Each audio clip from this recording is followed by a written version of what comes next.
రాష్ట్రంలో ఏ రోజు శాంతి భద్రతల గురించి మాట్లాడిన వైసీపీ నాయకులు గడిచిన వారం రోజుల నుంచి రాష్ట్రంలో అశాంతి పెరిగిపోయింది, మా మీద దాడులు చేస్తున్నారు, మమ్మల్ని చంపేస్తున్నారు, మా కార్యకర్తలను చంపేస్తున్నారు అంటూ వరుసపెట్టి ప్రెస్ మీట్లు పెట్టడం అనుకున్న రహస్యం ఏమనుకోవచ్చు అంటారు? సన్నాసి వాళ్ళు చేసి ఆ పని ఎదటోళ్ళు అంటారు. వీళ్ళు ఎదవన్నారు, ఎదవలు వాళ్ళు ఒకప్పుడు చేశారు కదా, వీళ్ళు చేయట్లేదు కాబట్టి మీరు కూడా మమ్మల్ని చెయ్యండి రా, మేము కూడా ఏలెత్తి చూపించాలని దరిద్ర మాటలు వీళ్ళు చెబుతున్నారు. రెచ్చ కొడుతున్నాడు. రెచ్చగొడితే ఏమైంది? అరే చూడరా చంద్రబాబు నాయుడు, అరే రెచ్చగొట్టి కొట్టించాడ్రా అంటాడు. కొట్టించాడంటే ఆయన పరువు తీయాలని చూస్తున్నాడు. వీళ్ళు చేసిన ఎదో పనులు ఎదుటోడు కూడా చెయ్యాలా? చెయ్యరు. తెలుగుదేశం కార్యకర్తలు కానీ, తెలుగుదేశం అభిమానులు కానీ, తెలుగుదేశంలో ఉన్న ఎవరైనా సరే కొట్టడానికి కానీ తిట్టడానికి కానీ ఎప్పుడు సిద్ధంగా ఉండడు. డెవలప్ గురించి ఆలోచిస్తారు, రాష్ట్ర భవిష్యత్తు గురించి ఆలోచిస్తారు. రాష్ట్రాన్ని ఏ రకాలుగా ముందుకు తీసుకెళ్లాలనే ఆలోచనలో చేసేవాళ్ళు తెలుగుదేశం కార్యకర్తలు, తెలుగుదేశం నాయకులు, తెలుగుదేశం ఎంపీలు ఎవరైనా సరే ముందుకు నడవడానికి సిద్ధపడతారు కానీ యుద్ధానికి పడిపోరు.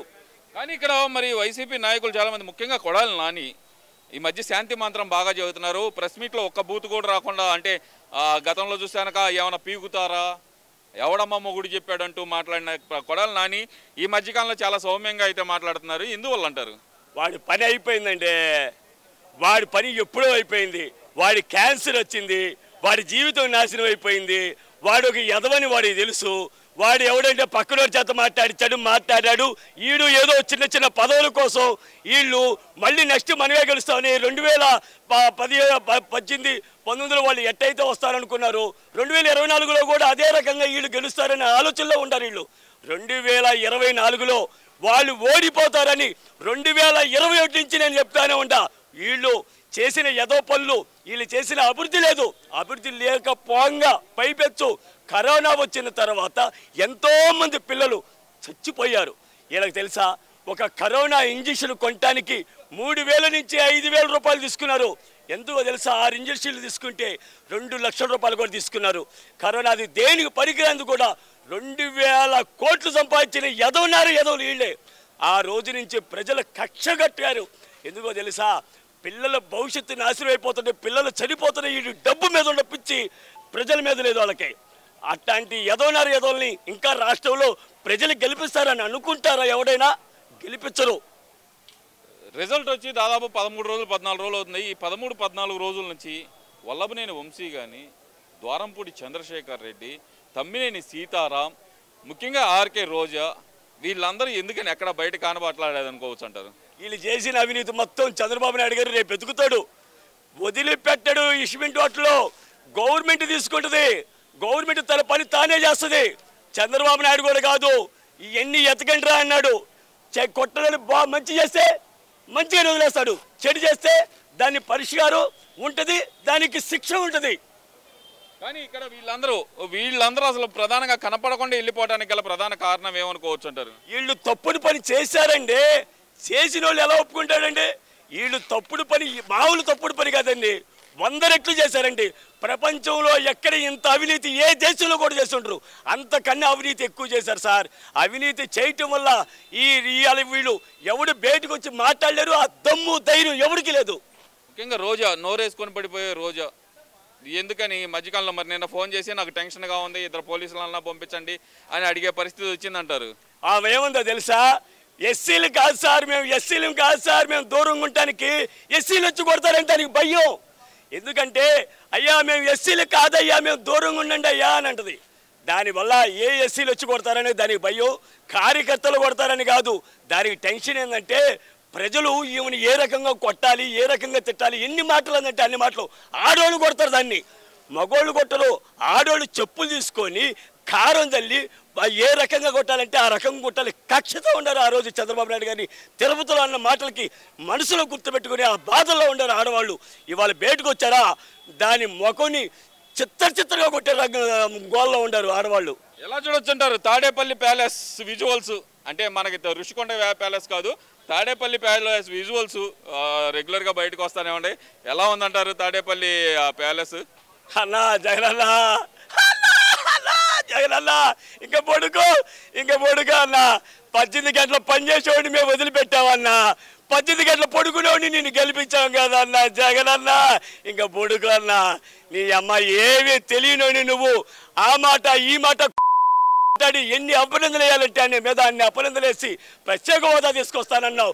ప్రత్యేక హోదా తీసుకురా, పోలవరం నాశనం చేశారన్నావు. పోలవరం నువ్వు నాశనం చేసావు రా. పోలవరం నాడి అది పోలవరం అంటే ఏంటనుకున్నావు? ఈ ఆంధ్రప్రదేశ్కి ఒక నాడి ఇవాళ నీళ్ళు లేక ఎన్ని రాష్ట్రాల్లో కొట్టుకుంటారు తెలుసా? ఒక్క నిమిషం దాని సంగతి మాట్లాడదాంలే కానీ అసలు తాడేపల్లి ప్యాలెస్ ఆ చుట్టూరు ఇనప బారికేడ్ ఇవన్నీ ఎందుకు పెట్టారంట? ఎందుకు పెట్టారో తెలుసా? వాడు పిరికి సన్నాసి. పిరికిలో ఇంతవరకు ప్రపంచంలో ఎట్టాన్ని పిరిగొని నేను ఎక్కడ చూడలా. ధైర్యం ఉండడం చేస్తారో తెలుసా? మన చంద్రబాబు నాయుడు గారు పదవులో లేనప్పుడు కూడా సరదాగా బయటకు వచ్చి ప్రజల్లో చక్కగా తిరిగాడు. ఆయన అందరూ పూల బాటేసి నడిపించారు. ఏది మామూలుగా ఈయన ముఖ్యమంత్రిగా ఉన్నా, ఆయన ప్రతిపక్ష నాయకుడిగా ఉండా కానీ ఆయనని ముఖ్యమంత్రి కాపారు కానీ ఆయన పూల బాటేసి నడిపారయ్యా. ఈయన ఎందుకు నడుపుతారు? ఈయనన్నీ అవసరాలు చేసింది.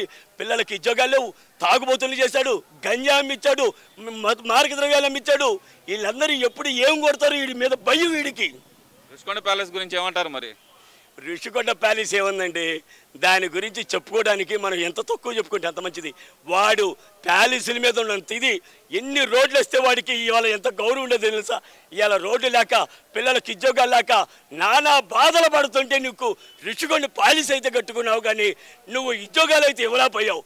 నీకున్న ఇది ప్రపంచ జనాలకు ఉండదా? నువ్వు అరే నీకు ఒకప్పుడు ఏముందో ఒక్కసారి ఆలోచించే జగన్మోహన్ రెడ్డి. నీకు అదే ప్రజల మీద ఈ దృష్టి పెట్టినడితే ఇంత మెజార్టీ వచ్చేది కాదు. అదే నువ్వు ప్రజల మీద దృష్టి పెట్టినడితే ఇవాళ 135 120లో చంద్రబాబు ఉండేవాడు. నువ్వు చేసిన ఏదో పని నీ కడప లేదో తెలుసా? కడప ఎందుకు లేదో తెలుసా? అక్కడ అన్నమయ్య డ్యామ్ కొట్టకపోతే దాన్ని చూస్తాను కూడా లేదురా. నువ్వు నీ యొక్క అన్నమయ్య డ్యామే నీకు అక్కడ ప్రజలు నిన్ను చేదరించుకుంటున్నారు ఇవ్వాలని సరే. రేపు నువ్వు అక్కడ కూడా గెలవు. ఇంకా ప్రజలు నిన్ను తలుసుకోరు. ఇంకా వీళ్ళని టీవీలో కూడా వీడిని చూపిస్తే వీడు ముఖం చూస్తాను కూడా ప్రజలు ఇష్టపడతలేదు. ముఖ్యంగా చూస్తే కనుక పవన్ కళ్యాణ్ గారికి చంద్రబాబు నాయుడు ఇస్తున్న ఇంపార్టెంట్ని చూసి వైసీపీ నాయకులు కుళ్ళుకుంటున్నారు అనుకోవచ్చు అంటారా? నాతో పాటు పవన్ కళ్యాణ్ ఉప ముఖ్యమంత్రి ఫోటో కూడా ప్రతి కార్యాలయంలో ఉండాలి అంటూ ఇచ్చిన ఆదేశాలను చూసి వీళ్ళు కొంచెం అసూయ పడుతున్నారు అనుకోవచ్చు అంటారా వైసీపీ నాయకులు? అసూయ పడేది ఏంటంటే చంద్రబాబు నాయుడు గారు, పవన్ కళ్యాణ్ గారు ఎంతో గౌరవమైన వ్యక్తులు. వాళ్ళు ఎంతకాలమైనా రాజకీయంగా మాట్లాడుకుంటారు, రాజకీయ చేసి మాట్లాడుకుంటారు. వీళ్ళలాగా ఎదవలాగా మాట్లాడుకోరండి. వాళ్ళిద్దరికున్న గుణాలు ఏందో తెలుసా?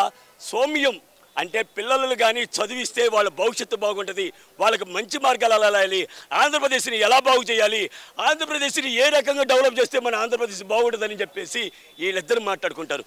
వైసీపీ నాయకులు ఏం మాట్లాడుకుంటారు తెలుసా? ఎక్కడ గంజాయి తోటలేద్దాం, ఎక్కడ మార్గ ద్రవ్యాలు అమ్ముదాం, ఎక్కడ ఏం చేద్దాం అనే ఆలోచనలు వాళ్ళు ఉంటారు. వీళ్ళిద్దరు ఏంది ఎప్పుడు రాష్ట్రాన్ని అభివృద్ధి బాటలో మన రాష్ట్రాన్ని ప్రపంచంలో ఒక స్థాయి తీసుకెళ్దామని ఆలోచనలు ఉంటారు. 10 ఏళ్ల దాకా చంద్రబాబు నాయుడు గారిని గౌరవిస్తేనే ఈ ఇట్టనే గడిచిపోతుంది.